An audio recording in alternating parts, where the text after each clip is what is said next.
Olá, Piracicaba! Estamos começando aqui nessa sábado mais uma entrevista com o pessoal aí da Rádio Piracicaba, né?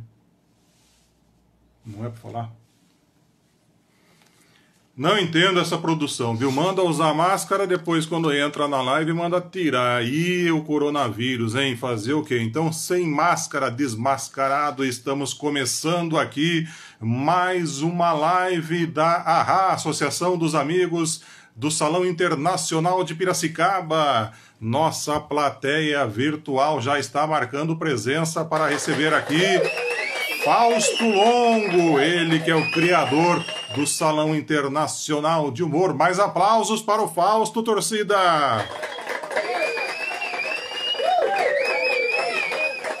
Boa tarde para você que nos acompanha. Essa live é oferecida pela AHA, Associação do Salão Internacional de Humor de Piracicaba. Estaremos nesse próximo sábado, já dia 29 de agosto, abrindo a 47ª edição do Salão Internacional de Piracicaba. E como eu disse, hoje vamos falar com um dos responsáveis por esse salão, nosso querido e fraterno amigo Fausto Longo, que daqui a pouco vai chegar e conversar com a gente sobre Salão de Humor, ontem e hoje. Ele que foi, inclusive, um dos responsáveis aí, junto com o Colonese, junto também ao seu Marose Rigueto, né?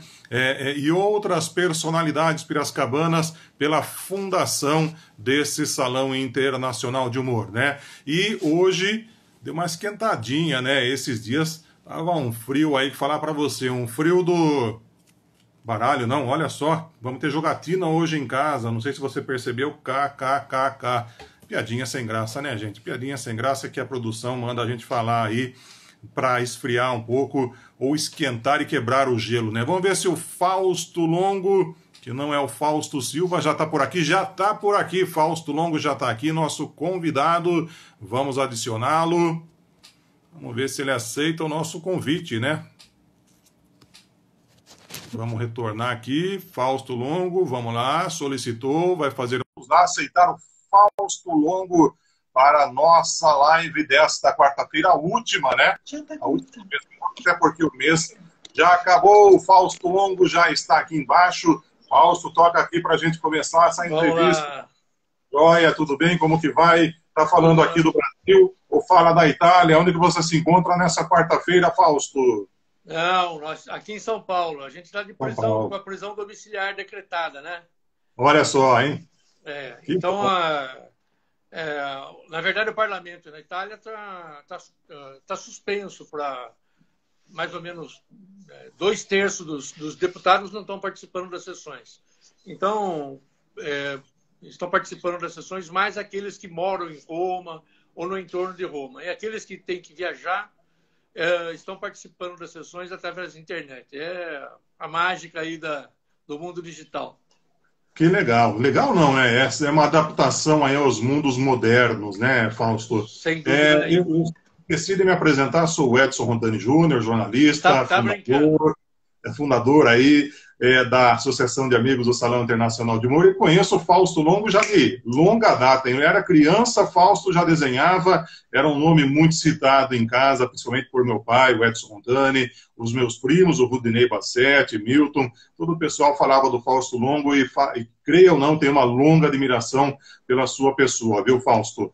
Fala um pouquinho aí para quem está entrando agora, quem é o Fausto Longo? Piracicabano, nascido em Piracicaba, o que fez, o que faz. Um breve resumo sobre quem é a personalidade entrevistada hoje. Bom, Edson, na verdade eu nasci em Amparo, né? Minha vida começou lá em Amparo. Mas com 3 anos de idade, a minha família, meu pai era escultor, avô era escultor, bisavô era escultor, a vida inteira o pessoal trabalhou com mármore e granito, né? E quando eu tinha 3 anos para 4, quer dizer, em 1956, a minha família se transferiu para Piracicaba. Meu pai dividiu a marmoraria com os irmãos e a parte dele ele instalou em Piracicaba, em 1956. E a partir daí, toda a minha vida foi em Piracicaba, né? Então, Grupo Escolar Moraes Barros, Escola Industrial, cursinho no CLQ, e depois, só que na universidade é que eu fui fazer na PUC de Campinas e terminar arquitetura e urbanismo na Belas Artes de São Paulo. Mas a minha vida praticamente inteira, a vida cultural, política, social, foi em Piracicaba, né? Então, na verdade, eu não, a alma, né, virou piracicabana, virou caipira. Então, essa é a minha vida. Eu sou o Fausto Longo, quer dizer, sou arquiteto, urbanista.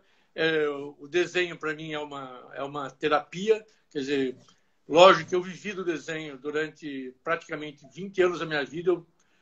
Eu trabalhei ou com arquitetura, ou com desenho, com ilustração, ou com propaganda e marketing. Sempre atuando aí quer dizer, o desenho foi uma ferramenta efetivamente importante na minha vida. Foi um dom que eu, vamos lá, recebi aí de graça, né? Mas foi extremamente útil na minha vida. Você desenhou nos jornais aqui de Piracicaba, né, Fausto? Acho que no Diário, Jornal de Piracicaba. Conta essa história um pouquinho para nós. Olha, bom, eu comecei como, vamos dizer assim, como desenhista mesmo, na LH. Era uma empresa de propaganda que tinha em Piracicaba, pequena. E eu comecei trabalhando como layout man dessa empresa. Uhum. Depois, aí comecei a seguir a minha própria trajetória. Eu trabalhei no Diário como ilustrador, no Jornal de Piracicaba como ilustrador. Fazia ilustrações, às vezes, para o Povo, né? Lembra? Marcum. Sim, Jornal do Povo. Isso. Depois eu fui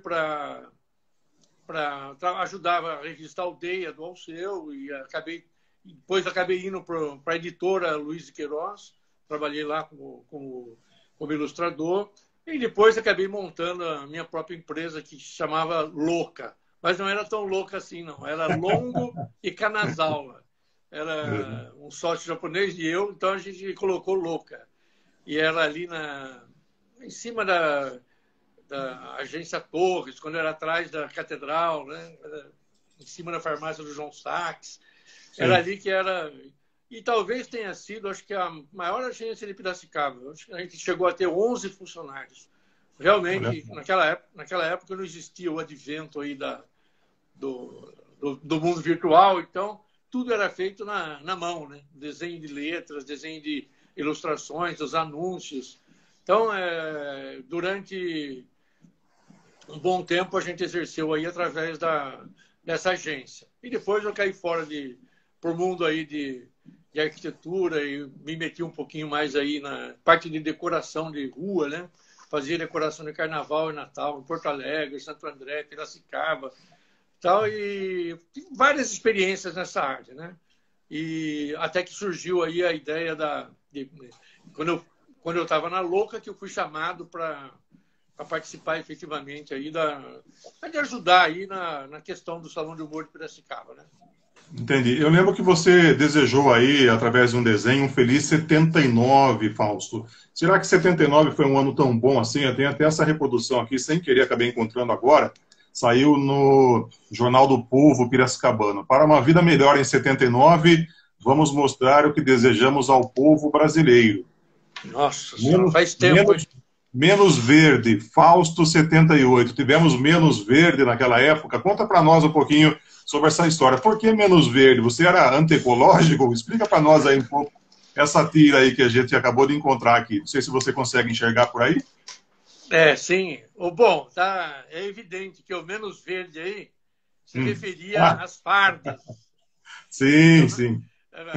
Quer dizer, na linguagem subliminar dos cartunistas, dos publicitários, quando você falava, chegou os verdes aí. Naquela época a gente não tinha ainda essa preocupação ecológica, não existia, acho que nem o Partido Verde existia ainda. Sim. Então, quando a gente se referia a verde, era o verde que batia continência e que censurava. Então, menos verde praticamente era o significado de menos censura, né? E às vezes nem Fausto, nem sempre batia só continência, né? Batia o cacetete também às vezes, né? Muitas vezes, né? Não, sem dúvida. Essa tira saiu no Jornal do Povo Piracicabano, olha, que temos aqui um repórter, né? Um jornal que circulou de 78 a 79 aqui em Piracicaba. Fausto, duas questões aí muito curiosas que o piracicabano tem. Como que um brasileiro foi parar na Itália, virou deputado lá no parlamento italiano? Conta para nós essa história. Bom, primeira coisa é isso. A Itália é um país que teve uma fuga, né, de uma imigração muito violenta, né? E devido a diversos problemas. Mas o principal deles era exatamente que no período da unificação pelo Giuseppe Garibaldi, houve uma série de descontentamentos e as pessoas não tinham, o país estava dilacerado em termos de miséria. Então, muita gente, a partir de 1861, que foi a unificação, acabou migrando, quer dizer, saindo da Itália em busca de novas oportunidades, porque a situação era de miséria. E dessa corrente migratória, maior parte acabou vindo para a América do Sul, Argentina e Brasil. Hoje, o Brasil, 60% mais ou menos para o Brasil e 40% para a Argentina. E com essas famílias saindo da Itália, logicamente que elas levaram consigo o amor da pátria, quer dizer, não é que se desligaram totalmente, é que foram procurar alternativas de sobrevivência. E foi assim que eles, vamos dizer assim, chegaram a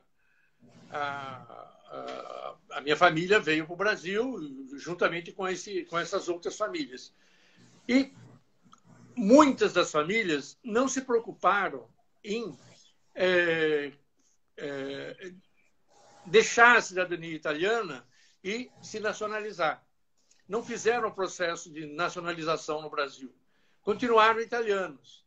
E a Constituição italiana prevê que quem nasceu italiano, tem filho italiano, neto italiano, bisneto italiano, tataraneto italiano, não importa que geração, é cidadão italiano, tem direito a reconhecimento pela Itália da sua cidadania. E eu já, logo de começo, na época já de colégio e tudo mais, eu já tinha essa intenção de ir buscar minha cidadania, reconhecer, entender um pouquinho o que era o meu passado, quem eram as pessoas, de onde vinha na Itália. E a minha família não era muito de ir atrás disso, nem de guardar muito documento. Então, foi uma coisa bastante complicada. Mas a Itália dá o direito de você ser reconhecido como cidadão. E quando você é reconhecido como cidadão, você é cidadão por inteiro, não é meio cidadão. Então, você tem direito de representar e ser representado. Eu tirei a cidadania, quer dizer, resolvi todo o meu problema de documentação. E como eu sempre atuei um pouquinho de partidos mais à esquerda, eu tinha um relacionamento com o pessoal do Partido Socialista Italiano. E aí eles acabaram me convidando para fazer parte do partido, para ajudar a estruturar o partido aqui no estado de no América do Sul. E eu acabei ajudando a estruturar esse partido. E aí, como prêmio, né, como me deram uma carga a mais, que era ajudar na candidatura. E eu nem podia imaginar que pudesse dar certo, porque eu não era uma pessoa ligada nas atividades associativas italianas. Patronato, o que estava acontecendo com o consulado, participar de festas, associações. Realmente, eu lia muito sobre a Itália em função da arquitetura, em função da arte, escultura, mas eu não era ligado no relacionamento. E a partir do momento que eu organizei esse partido, a gente descobriu quantos simpatizantes existiam nessa ala ideológica na Itália. E saí candidato nós tivemos aí o Partido Socialista Italiano, conseguiu fazer 16.400 votos dos eleitores italianos. Na América do Sul, era um número razoável, mas não permitiu que a gente se elegesse. Mas o partido maior da Itália, que é o Partido Democrático, vendo que a gente fez 16.200 votos, o Partido Socialista, veio atrás da gente para que a gente parasse de dividir os votos da ala mais à esquerda e que saísse junto, que se unisse. Aí, bom, então vamos lá. E aí, novamente, como foi eu que costurei a relação aqui no Brasil entre o PD e o Partido Socialista Italiano, eles me convidaram para sair candidato a senador. Da mesma maneira que da outra vez, eu achei que que ia ser um trabalho voluntário para ajudar o partido, mas que não daria certo. E, de repente, eu virei o senador mais votado na América do Sul. Aí é essa que é a... Então, eu virei senador na América do Sul, depois fui reeleito aí como deputado. E hoje eu exerço... Hoje você é o quê? Deputado ou é senador na Itália? Não, hoje eu sou deputado. Quer dizer, sempre serei senador, porque lá você nunca perde o título de senador. A majestade. Agora, mas diferentemente do Brasil, senador na Itália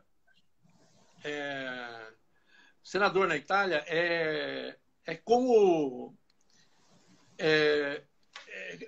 É diferente no Brasil. Senador e deputado não tem diferença de nível.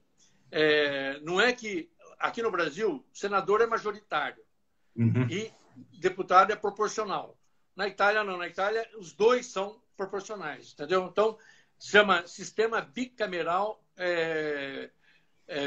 sistema bicameral perfeito. Ou seja, onde as duas casas legislativas têm o mesmo papel, a mesma função.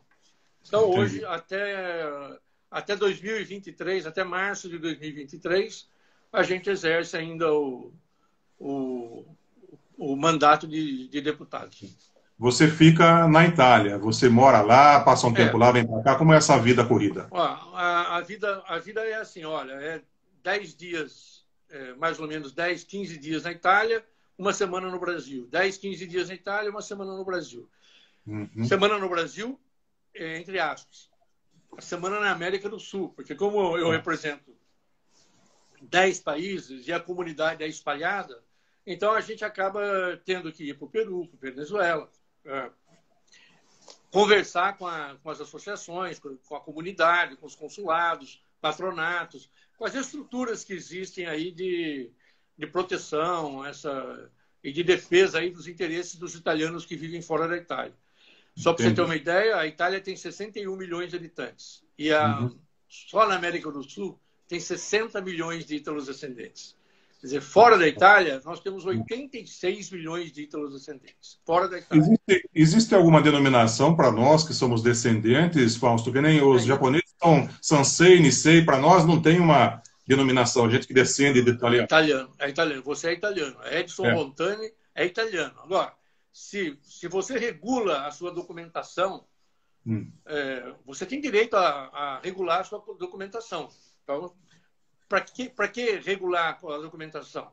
É para você ter o direito de participar da vida civil na Itália. Ou seja, ser candidato, ter trabalho, abrir empresa, votar, ser votado. Então, essa é a razão que se faz o processo de reconhecimento da cidadania. Mas isso serve também para você ter circulação na Europa? Você é um cidadão europeu ou tem barreira entre Itália e outros países? Não tem barreira nenhuma. Você é cidadão europeu. Eu posso ser candidato, inclusive, ao Parlamento Europeu. Por exemplo, eu posso sair candidato a deputado parlamentar europeu, porque existe um parlamento que é composto por todos os países, né?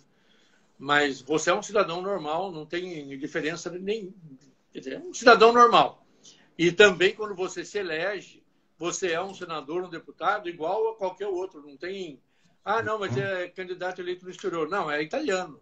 Não importa de onde você vem, entendeu? Aqui, mais ou menos, eles pensam assim, olha, se você colocar se o coelhinho da cria dentro do forno, é pão ou coelho? Quer dizer, continua sendo coelho, né?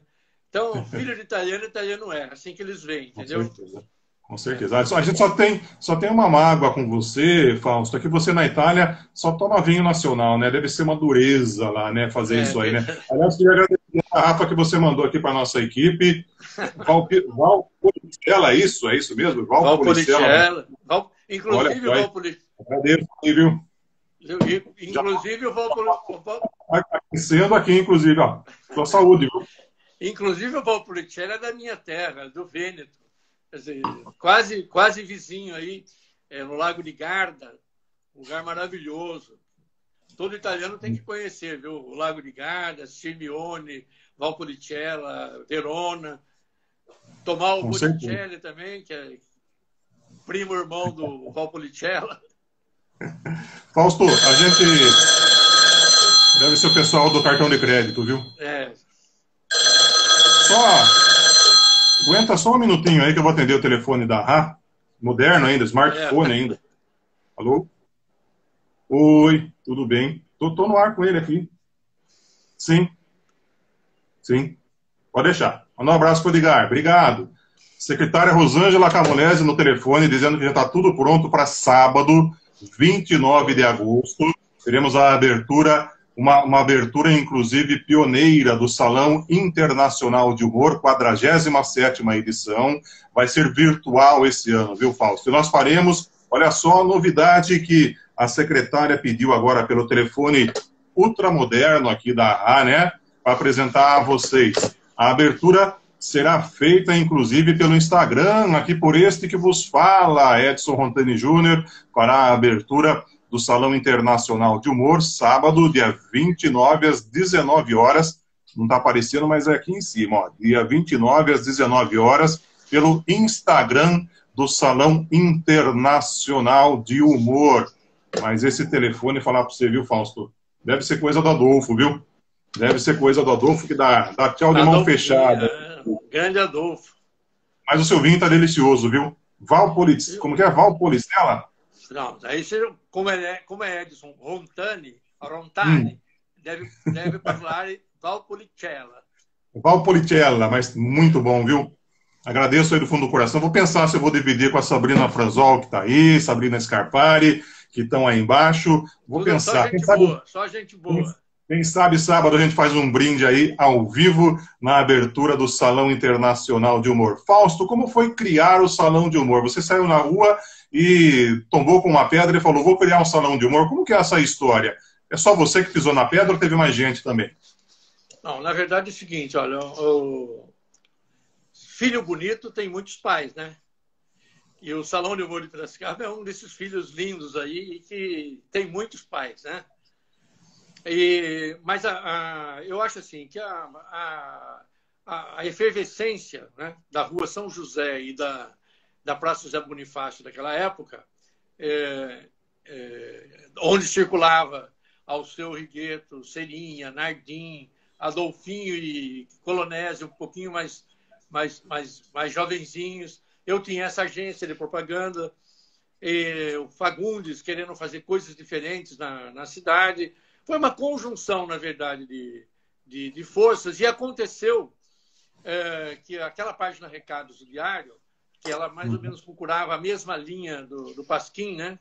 E aconteceu em São Paulo o primeiro salão do Mackenzie.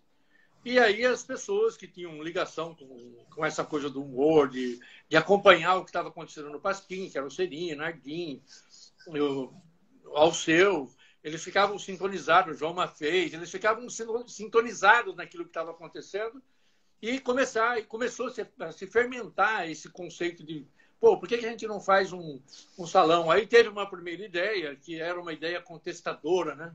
Que era colocar o salão como uma forma, vamos dizer assim, de quebrar a sisudez do Salão de Belas Artes, né? O Salão de Arte de Belas Artes de Piracicaba. Então, a proposta era criar dentro do Salão de Belas Artes uma exposição de desenhos de humor, que foi, logicamente, rechaçada pelo pessoal, que era conservador na época. E aí começou a se fermentar aquelas ideias, mas o Alceu Maroso Rigueto foi quem colocou a ideia em pé. Foi quem efetivamente teve a coragem de falar, não, vamos fazer o salão. E foi ele que insistiu com o Luiz Antônio, aí o Luiz Antônio assim, insistiu com o Luiz Matiaso, com o Zé Maria Paz da Silva, o Japão, para que eles dessem um jeito, Barrichello, que trabalhavam ali na contabilidade da prefeitura, para encontrar uma verba que permitisse a organização do salão. Foi assim que tinha umas verbas destinadas ao Salão de Curió, a mostra de Curió, e a uma mostra de orquídeas. E aí acho que fizeram um rateio lá desses recursos e acabaram colocando à disposição da gente organizar essa primeira exposição.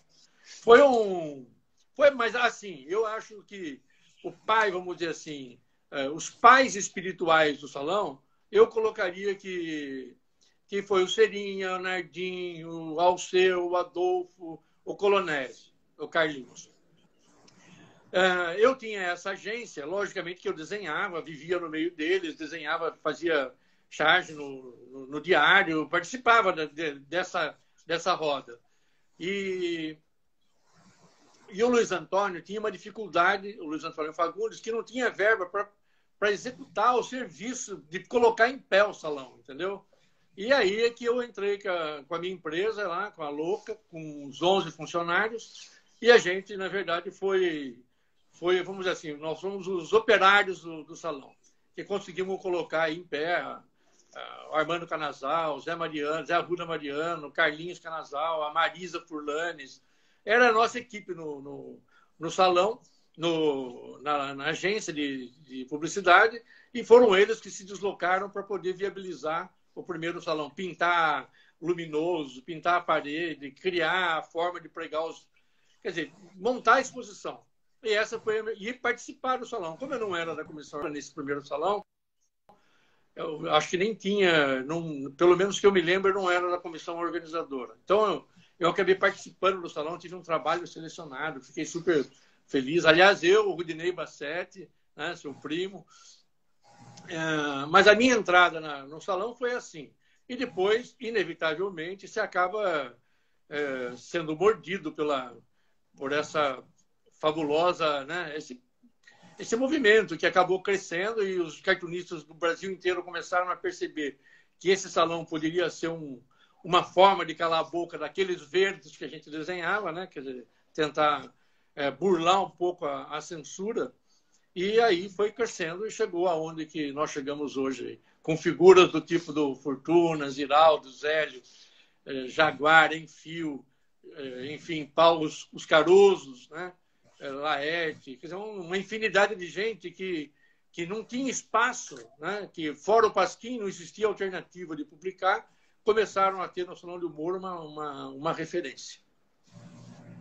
A gente está vendo aí algumas imagens, né, que foram gravadas pelo Serinha em 74. Naquela época parece que o Salão de Humor ele começou de uma forma tímida, como você falou, né? Aconteceu no Banco Luso Brasileiro, se não me engano, acho que na própria Praça Atacá, aqui embaixo da rádio, do lado da Rádio Difusora. Foi isso mesmo, Fausto? Praça José Bonifácio. Ele começou, é um salão que já começou com 100 desenhos de humor. Já foi uma seleção de quase 300 desenhos logo na primeira sessão, primeira versão dele. E não começou tão tímido assim. Você imagina que, neste primeiro momento, você receber a turma do Pasquim em Piracicaba. Sim. Ziraldo, Lourdes, Zélio. O peso foi muito maior, né, do que um simples encontro de desenhistas de Piracicaba. Já era internacional antes de ter surgido, né? Na verdade, é o seguinte, todas essas pessoas viram o salão, não viram o salão como uma mostra de desenho, viram o salão como uma manifestação de caráter político, entendeu? E, na verdade, é o que ele era uma manifestação de caráter político, né? Ele abria, quer dizer, ele tirava a atenção do eixo Rio-São Paulo, que era o eixo, vamos dizer, mais perseguido, né, do ponto de vista da censura, e a gente, quer dizer, Piracicaba se transformou num local, quer dizer, onde as liberdades democráticas eram defendidas democraticamente e com liberdade. Isso que eu ia perguntar, Fausto, na época, como você disse, e eu complementei, né, preocupado com os militares que batiam continência, eu falei que batiam também o cacetete, desciam o cacete aí. Existia medo? Vocês não tinham medo aí com relação? Porque eu me lembro que quando presidia a comissão de organização do Salão de Humor, em 2012, nós tivemos lá no Teatro Euripides de Campos a execução do hino nacional. Em seguida, o prefeito Vargas Negri tomou a palavra e falou, gente, se fosse na abertura, em 74, além de executar o hino nacional ser uma proibição, ia todo mundo preso aqui, né? Para a gente se ter assim no mais, vamos dizer assim, humilde exemplo, né? Vocês não tinham medo de baixar lá um militar e botar vocês na cadeia? Olha, eu acho que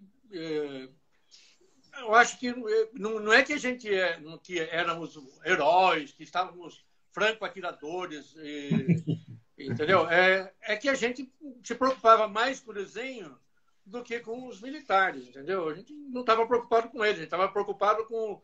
Quer dizer, em vez de lutar contra, a gente usava o desenho para falar contra. E a gente lutava a favor da abertura democrática, quer dizer, a favor de um novo tempo, né?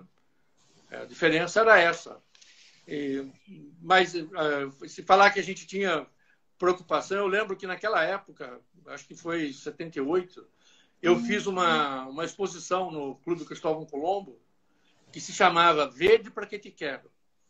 E, logicamente, que não era o verde das samambaias, né?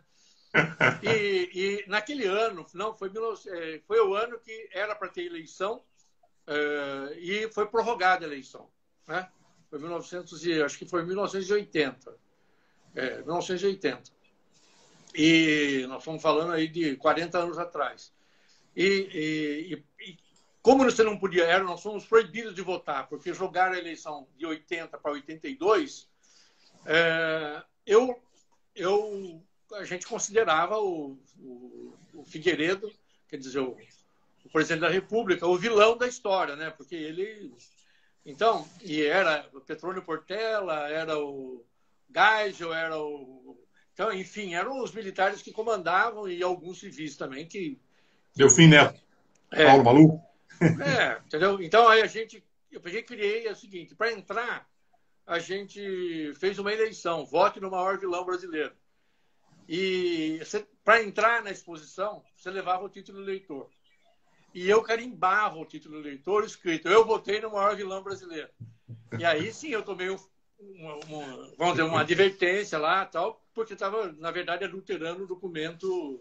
Sim. Que não tinha nada a ver com, não é de revolução, não era nada. Mas a gente era um pouco ingênuo também e não sabia o que era importante fazer, o que pudesse fazer para poder irritar um pouquinho aqueles que usurpavam as nossas liberdades, a gente fazia, né? E não custa lembrar, Fausto, dizem que o brasileiro tem memória curta, né? Esse presidente que você falou, General Figueiredo, né? Ele, quando saiu, disse que preferia mais o cheiro dos cavalos que ele andava do que o do povo, lembra disso? E também quando entregou, inclusive, a faixa que deveria entregar ao Tancredo Neves, ele não entregou, ele saiu pela porta dos fundos, né? Então, coisas assim que a gente tem que pensar. Fausto, a gente tem um momento aqui, Raul Gil, onde eu ponho o chapéu e você tira para personalidades que você considera que merecem ou não. Me chamaram aí quem mais? Chamaram a Sabrina Scarpari, chamaram a Sabrina Franzol de bundão esta semana. Você tira o chapéu para Jair Bolsonaro, que disse que jornalista deve morrer com o Covid mais rápido do que muita gente. Qual sua ideia, sua concepção? Tira ou não o chapéu para ele que nos chamou de bundão? Não, não tiro o chapéu, não. Não tiro o chapéu, pelo contrário. Pelo contrário. Eu acho que você pode ter defeitos humanos, mas quando você se predispõe a participar da vida pública, você tem que respeitar a função que você tem. E eu acho que o nosso querido presidente aí, ele deixa de desejar do ponto de vista humano, do ponto de vista de valores humanos, né? Então, realmente, não tem o meu respeito. Não tiro o chapéu, não. Não tiro o chapéu. Segunda pessoa que você tiraria ou não o chapéu. Primeiro ele fala, fica em casa, e agora mesário, seja voluntário nessa eleição. Drauzio Varela, será que você vendeu a justiça eleitoral? Você tira ou não o chapéu para essa personalidade conhecidíssima no Brasil? Não, eu tiro o chapéu, sim. Eu tiro o chapéu porque o Drauzio, logicamente que ele tem eu acho que ele tem até a boa vontade dele é tão grande que ele não importa o lado, ele importa o quanto ele pode avançar. E eu acho que sempre que ele pôde, ele prestou um serviço sério na área da medicina ou na área de... não é um cara raivoso, é um cara que tem um viés humano fabuloso. eu tiro o chapéu para o Drauzio Varela.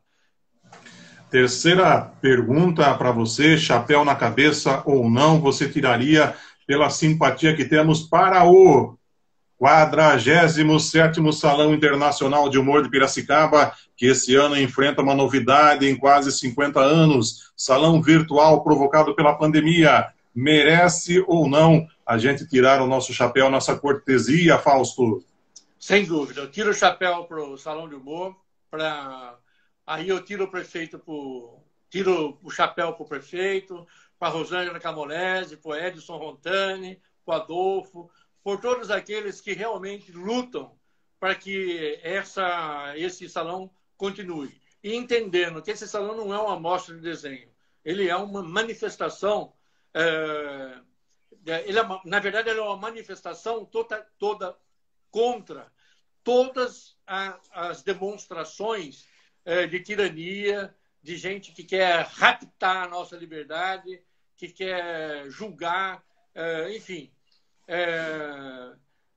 O salão é uma manifestação contra aqueles que não querem garantir o Estado de Direito e a dignidade de cada pessoa. Então, eu tiro o chapéu para todos vocês que fazem com que esse salão continue vivo, porque não é fácil. Nós sabemos que uma atividade cultural chegar a 47 anos não é brincadeira, não é fácil, dependeu de muita gente, do empenho de muita gente, e eu vejo aí que o Barjas, a Rosângela, a Câmara Municipal, a imprensa de Piracicaba, os amigos continuam, ou seja, todos merecem que tire o chapéu de uma forma solene.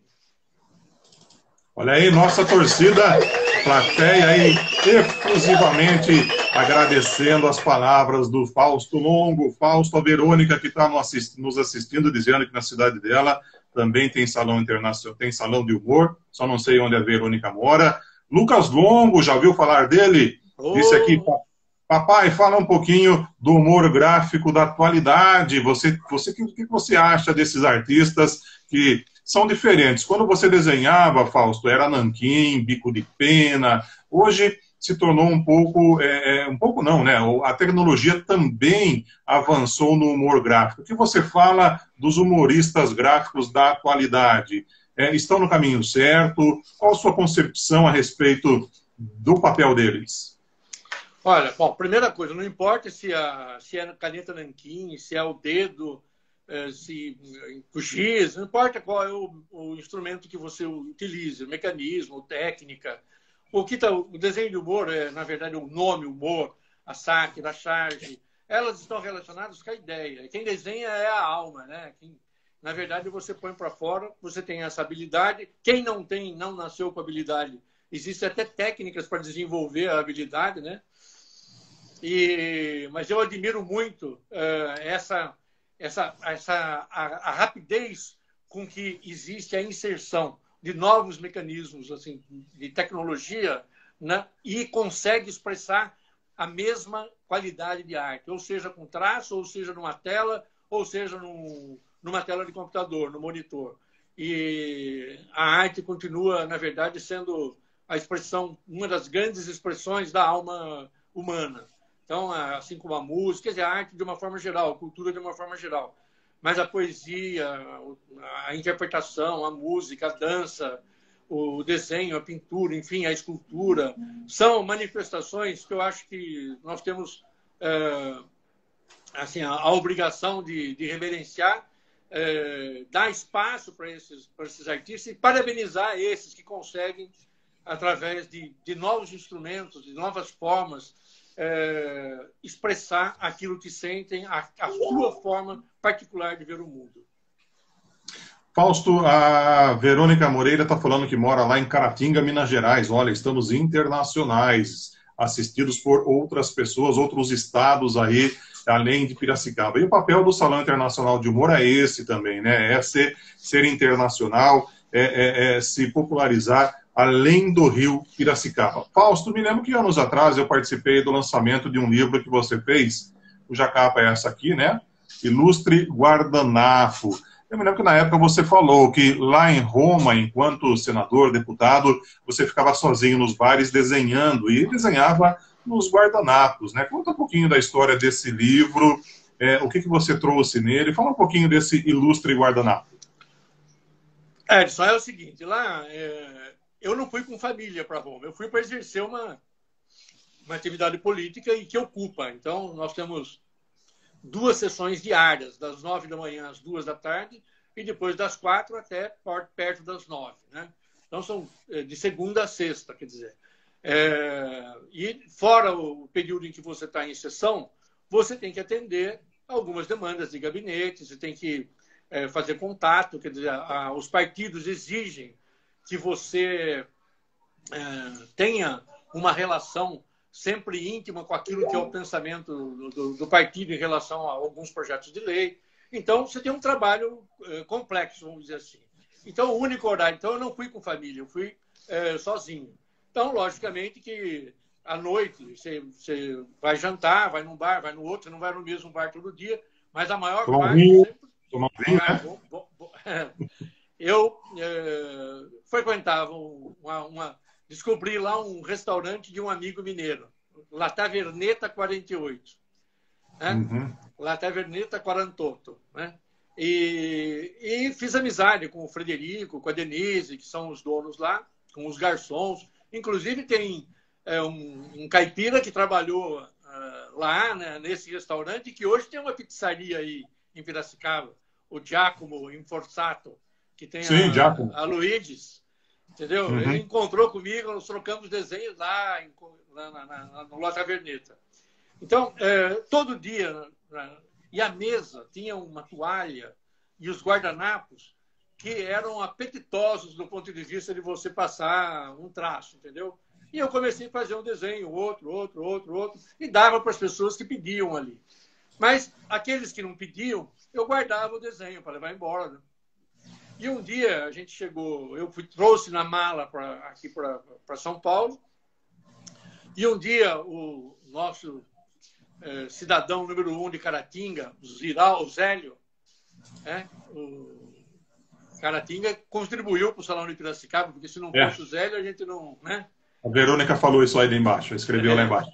Então, o Zélio veio um dia em casa...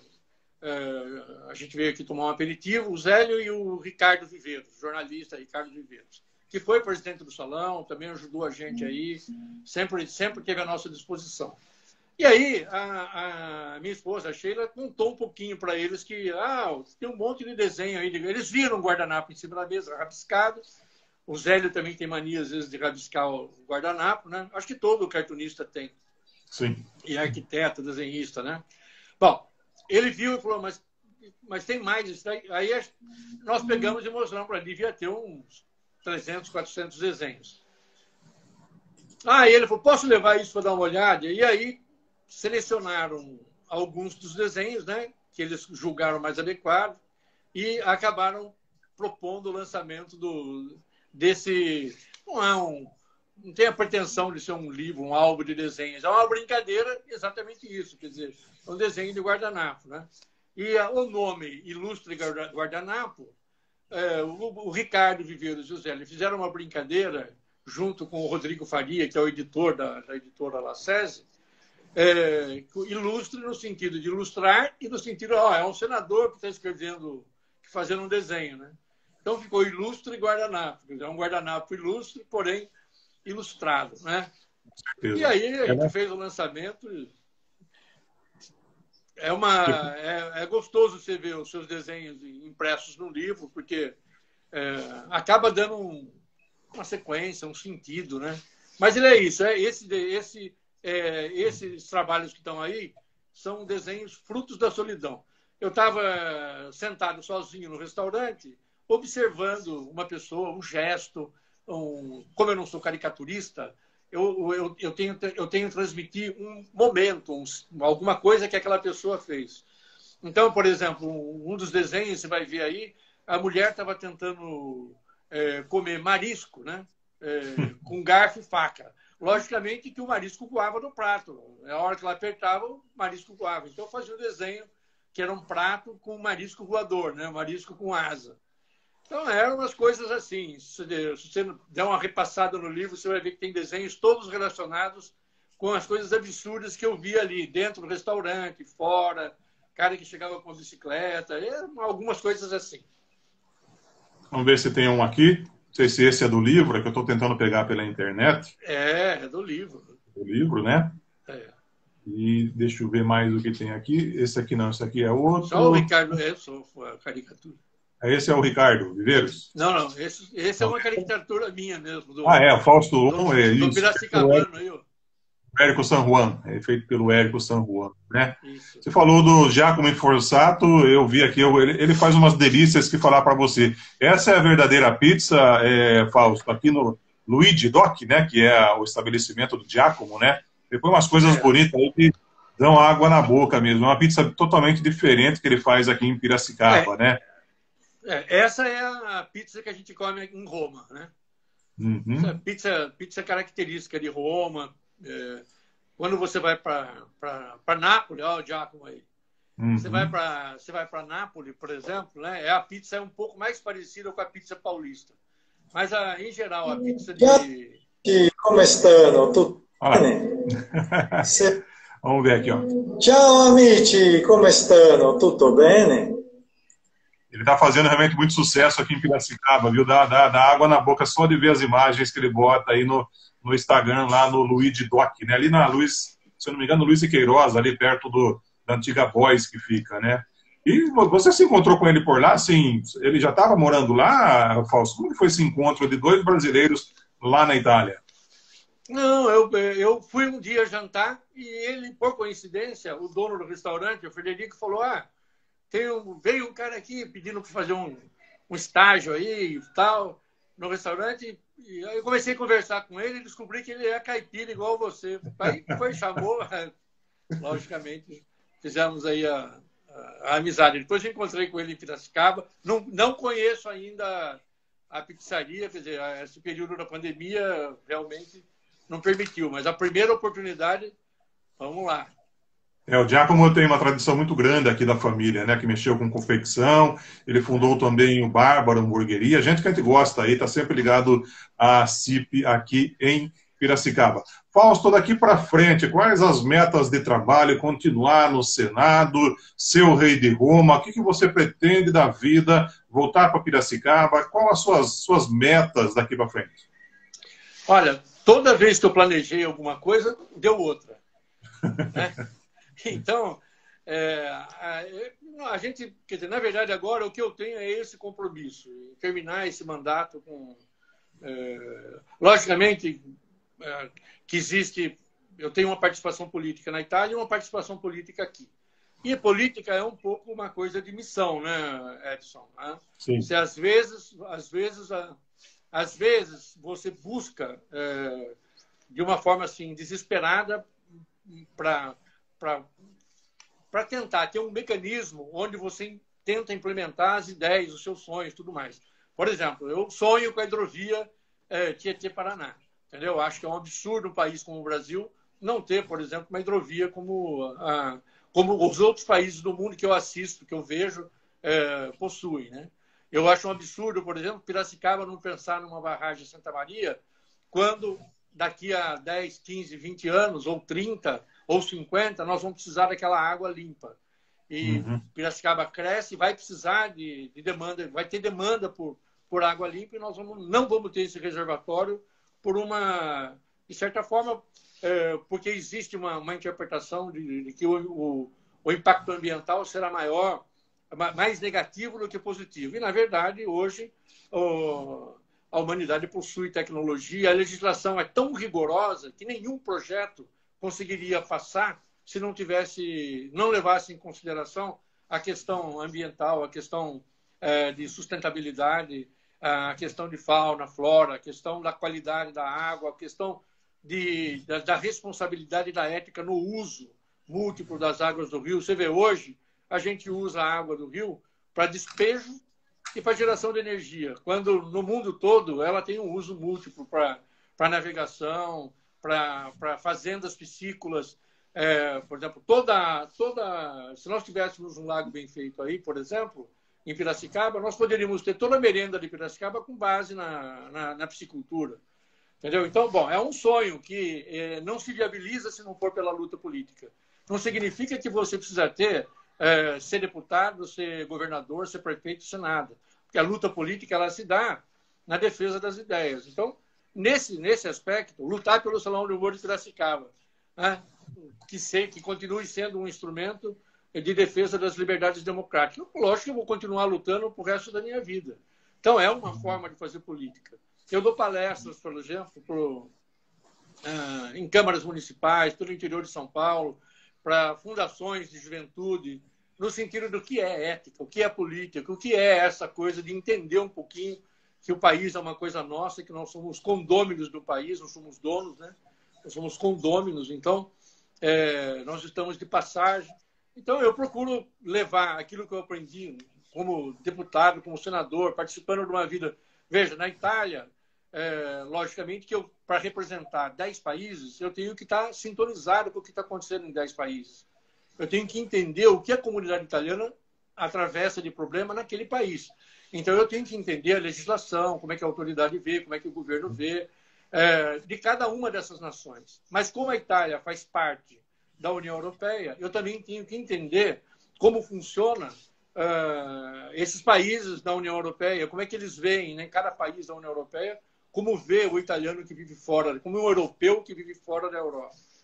Então, isso deu, logicamente, que deu uma qualidade, uma experiência que eu não posso guardar para mim. Então, eu procuro dar palestras, conversar com os empresários, faço lives, né? Além dessa época que tem 3 lives por dia, né? Live louça do café da manhã, live louça do almoço e live louça do jantar. Mas, além disso, a gente faz outras lives para levar essas mensagens para... Enfim, eu vou continuar fazendo política até o fim da minha vida. 2 coisas que eu não vou deixar de fazer, fora família, meus filhos, meus netos, política e desenho. Fausto, o nosso tempo está se esgotando, senão daqui a pouco o Instagram nos corta. O Lucas está pedindo, papai, manda um beijo para os netos e netas, fala o nome deles. Fala o nome deles, por favor. Todo mundo conhece aí os meus 3 maravilhosos filhos, Luca, Léo e Luigi são filhos maravilhosos que me enchem de alegria. Tenho 4 netos, 2 netas, né? A Helena e a Filipa, e 2 netos. 2 netos maravilhosos também, que é o Guilherme e o Leozinho. Entendeu? Leozinho que leva o nome do tio Leonardo, né?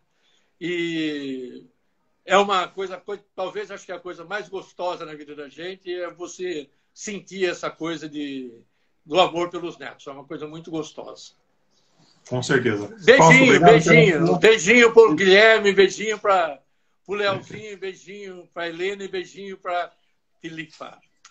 E manda um abraço aí para a Sheila, que deve estar dando assistência a você aí no celular.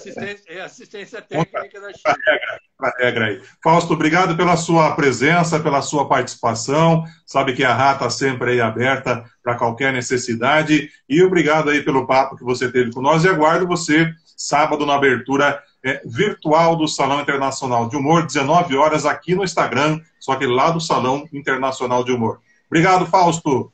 Obrigado, um grande abraço, parabéns. Aplausos aí para o nosso querido Fausto Longo, nossa plateia virtual. Obrigado, desconectando aí o Fausto. Vamos lá. O pessoal ficou entusiasmado aí. E eu fiquei mais com o meu vinho aqui, Valpolicella. É isso, né, Fausto? Valpolicella precisa tomar mais 5 minutos, senão o bar já fica bravo, hein? Vinho italiano Valpolicella, se é aí que eu falei certo, né? Depois, se não for, Fausto me puxa a orelha aí. Fausto, muito obrigado pela sua participação, a você também que nos acompanhou. Só retomo que sábado que vem, olha só, sábado às 19 horas, no Instagram do Salão de Humor de Piracicaba, a abertura oficial e virtual do 40º Salão Internacional de Humor. Teremos aí as palavras dos envolvidos, as palavras das pessoas que participaram na organização desse salão, né? A live de premiação já, portanto, essa premiação que acontece nesse sábado, através do CIDU, Centro Nacional de Catalogação do Humor Gráfico, e da SEMAC Tour, né? Semactur, é a Secretaria Municipal de Turismo e também de Cultura e Turismo aqui de Piracicaba. Estou lendo aqui o que o pessoal está escrevendo, por isso que eu acabo até me engasgando um pouco mais, que o vinho tá bom. Olha só, Sabina, tá realmente bom, viu? Fausto Longo nos mandou esse Valpolicella aqui, né? Pessoal gostando bastante, só não podem ver que eu estou tomando suco de vinho, né? Mas fazer o quê? Isso aí é coisa de bastidores. Pessoal, obrigado, muito obrigado aí você que nos acompanhou ao longo do mês de agosto dessas lives. Essas lives tiveram por objetivo serem um pré-Salão Internacional de Humor, e a gente volta agora dependendo do que a gente programar para o mês de setembro. Obrigado pela sua audiência e até sábado, 19 horas, no Instagram do Salão Internacional de Humor, para a abertura oficial da 47ª Mostra. Obrigado, boa noite a todos!